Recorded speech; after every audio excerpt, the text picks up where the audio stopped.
Hello मित्रों, कैसे हैं? आशा करता हूं कि ठीक होंगे। चलिए, आज मैं आपको इस वीडियो में बतलाऊंगा कि ई श्रम कार्ड के क्या फायदे हैं। ई श्रम कार्ड बनवाने से कौन कौन सा फायदा है, ई श्रम कार्ड बनवाने से क्या नुकसान है, इन तमाम बातों को विस्तार से मैं इस वीडियो में आपको बतलाऊंगा। तो मित्रों, आपसे निवेदन है कि अगर आप इस वीडियो पर बने हैं, अगर इस वीडियो को देख रहे हैं, तो कृपया एक लाइक जरूर कर दीजिए और चैनल पर नए हैं तो कृपया चैनल को सब्सक्राइब जरूर कर लीजिए, ताकि मैं सरकारी योजनाओं का जो भी वीडियो होता है मैं इस चैनल पर डालता हूं तो उसका जानकारी आपके पास सबसे पहले पहुंच सके। तो चलिए शुरू करते हैं। मित्रों, ई श्रम कार्ड भारत सरकार इसलिए बनवाई कि भारत में 88% भारत के जनसंख्या के 88% लोग असंगठित क्षेत्र में कार्य करते हैं और असंगठित क्षेत्र में वो कार्य करते हैं। और जब भी कोई भी ऐसा आपदा आता है, कोई भी ऐसा इमरजेंसी आता है जिससे देश में लॉकडाउन लगाना पड़े, जैसे आपने पिछले बार देखा ई कोविड में लॉकडाउन लगाना पड़ा, तो जो संगठित क्षेत्र के लोग हैं, जो संगठित क्षेत्र के लोग हैं उनको परमानेंट तनख्वाह मिल रहा है, तो उन्हें तो विशेष परेशानी नहीं होनी है। कुछ ना कुछ कंपनी उन्हें पैसा दे देगी जिससे उनका भरण पोषण हो सके। लेकिन जो असंगठित क्षेत्र में कार्य करते हैं, जो असंगठित क्षेत्र में कार्य करते हैं, उन्हें वो तो बैठ जाएंगे और बैठ जाएंगे तो उनका पॉकेट खर्चा भी नहीं चलेगा। वो जो मजदूर हैं वो कहीं ना कहीं किसी न किसी परिवार के मुखिया हैं, किसी न किसी परिवार के गार्जियन हैं, किसी न किसी परिवार के वो बच्चे सदस्य हैं। तो उस परिस्थिति में उनका खर्चा चलाने में बहुत परेशानी होगी। तो इसको देखते हुए भारत सरकार ने यह देखा कि हमें हमारे पास भारत के तमाम असंगठित क्षेत्र के मजदूरों का एक डाटाबेस होना चाहिए, जिससे किसी भी प्रकार की परेशानी उत्पन्न हो तो उनको हम ससमय कुछ न कुछ, जब हम उनको सहायता प्रदान करने का सोचे तो उस समय उनके पास हमें उसको विस्तारित करने का जरूरत नहीं पड़े। हमारे पास वह डाटाबेस रहेगा, उससे हम उनको उस फायदा को पहुंचा देंगे। जैसे मित्रों, आप देखते होंगे कि जैसे डीजल अनुदान के लिए या कृषि कार्य के लिए जैसा भी हो उसका रजिस्ट्रेशन कराया गया है। भारत सरकार ही प्रधानमंत्री योजना के लिए रजिस्ट्रेशन कराया गया है, उसमें पैसा आता है। तो ये सारी योजनाएं जो चलती है, भारत सरकार हो या राज्य सरकार हो, वो अपना डाटाबेस एक तैयार की हुई है कि हम डायरेक्ट डीबीटी के मार्फत डायरेक्ट बेनिफिशियरी को लाभ दे सके, डायरेक्ट उपभोक्ता को लाभ दे सके, डायरेक्ट जनता को लाभ दे सके। तो इस तरह से असंगठित क्षेत्र के मजदूरों पर भी भारत सरकार ने ध्यान दिया और उनका एक डाटाबेस तैयार करवाया। अब मित्रों, मैं आपको बतला दूं कि डाटाबेस तैयार कराया और उसके साथ साथ भारत सरकार ने यह बात सोचा कि भाई जो संगठित क्षेत्र में जो कार्य करते हैं उनका पीएफ कटता है और उनका किसी न किसी रूप में, किसी न किसी सिस्टम से जब वो पैसा अच्छे कमाते हैं तो उनका इंश्योरेंस है, लाइफ इंश्योरेंस है। तो उनके साथ अगर कोई दुर्घटना भी होता है तो उस परिस्थिति में उनके परिवार को एक समुचित मुआवजा वो कंपनी के मार्फत या सरकार के मार्फत मिल जाता है। लेकिन असंगठित क्षेत्र के जो मजदूर हैं, जो असंगठित क्षेत्र में काम करते हैं, अब असंगठित क्षेत्र में मित्रों बहुत सारा चीज है जिसको भी मैं कुछ बतलाऊंगा। तो असंगठित क्षेत्र के जो मजदूर हैं उनका तो कोई बीमा नहीं है, वो तो किसी तरह कमा करके भरण पोषण करते हैं और उनका कोई बीमा नहीं है,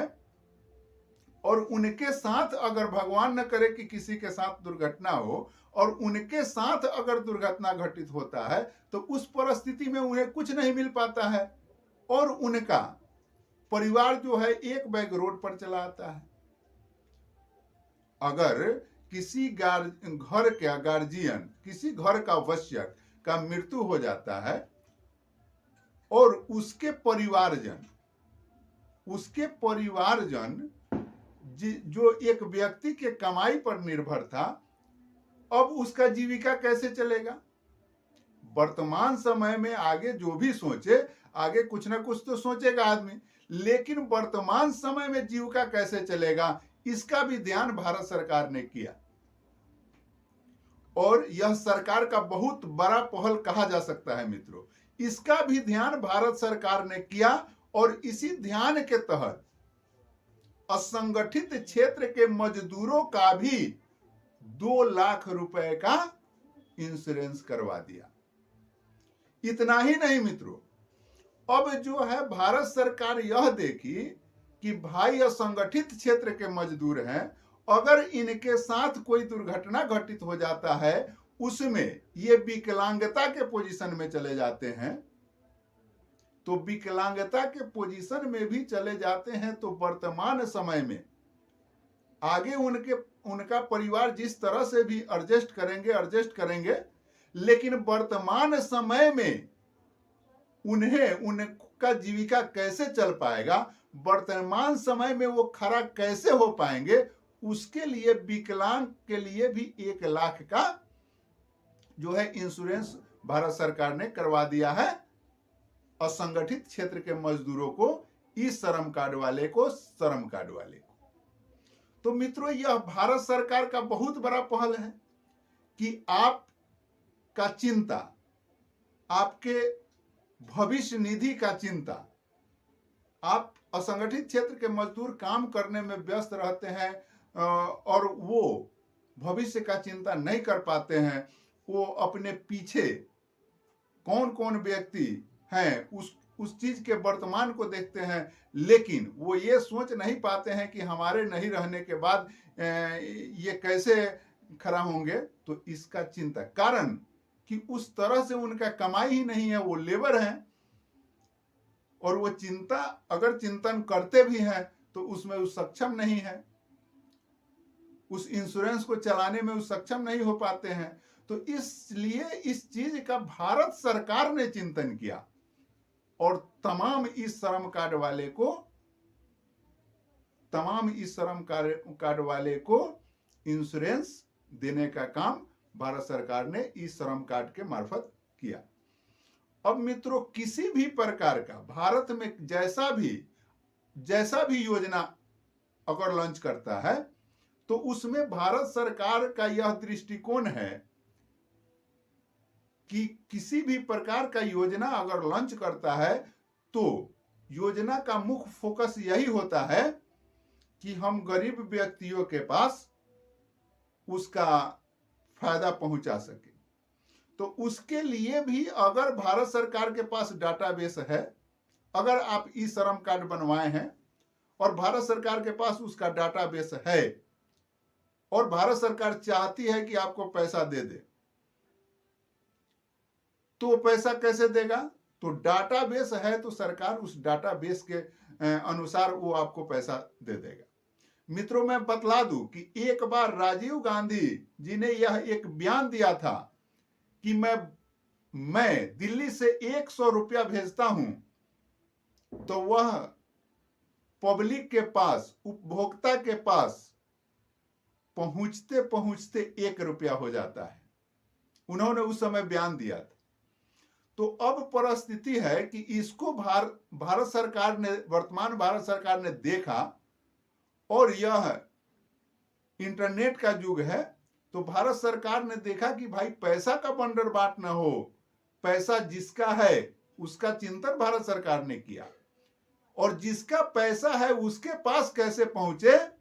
इसके लिए इस श्रम कार्ड के मार्फत भारत सरकार ने एक डाटा बेस तैयार करवाया। अब मित्रों, इसमें आज के डेट में भी तमाम लोग जो इस श्रम कार्ड के योग्य हैं वो आज तक भी इस श्रम कार्ड नहीं बनवा पाए।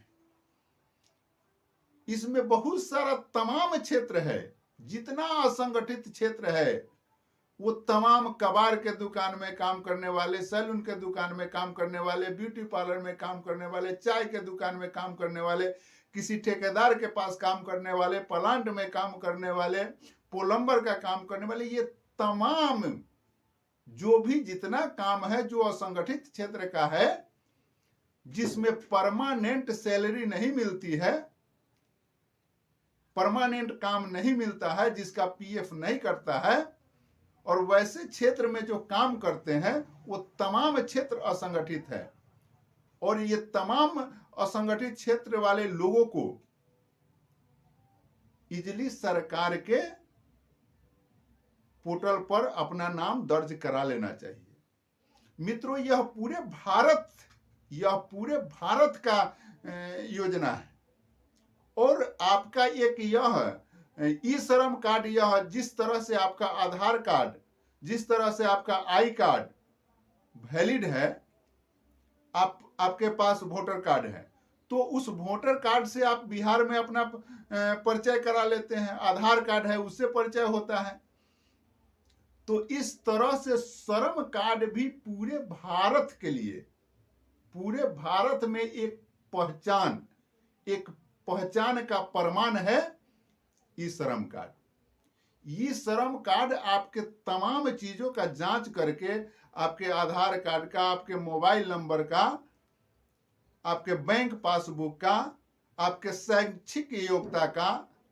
आपके कार्य का, आप क्या काम करते हैं, इन तमाम चीजों को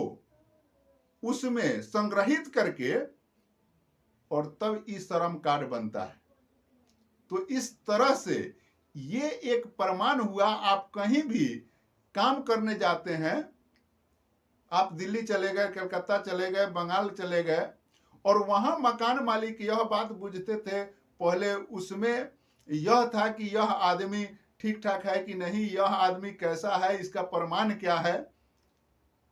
तो इस तरह से मकान मालिक को भी परेशानी होती थी रखने में, और आप जाते थे तो वहां सेट नहीं कर पाते थे। इन तमाम चीजों को भारत सरकार ने सोचा और इसलिए ही ई श्रम कार्ड बनवाया कि आपको वहां एक ई श्रम कार्ड है, तो जहां काम करने जाते हैं तो वहां वह भी आदमी समझता है कि इस काम में यह दक्ष है और यह एक उचित व्यक्ति है। इसलिए आपको कहीं भी मकान किराया या किसी भी कंपनी में काम करने में कोई परेशानी नहीं होगी, और वो कंपनी वाले वेरिफिकेशन के लिए मात्र आपका एक ई श्रम कार्ड ही उनको मिल जाता है, वही उनके लिए उपयुक्त होगा। तो मित्रों, आशा करता हूं कि यह वीडियो आपको अच्छी लगी हो। अगर वीडियो अच्छी लगी हो तो कृपया वीडियो को शेयर जरूर करिएगा। चैनल पर नए हैं तो चैनल को सब्सक्राइब जरूर कर लीजिएगा। मिलते हैं अगले वीडियो में, जब तक के लिए इतना ही।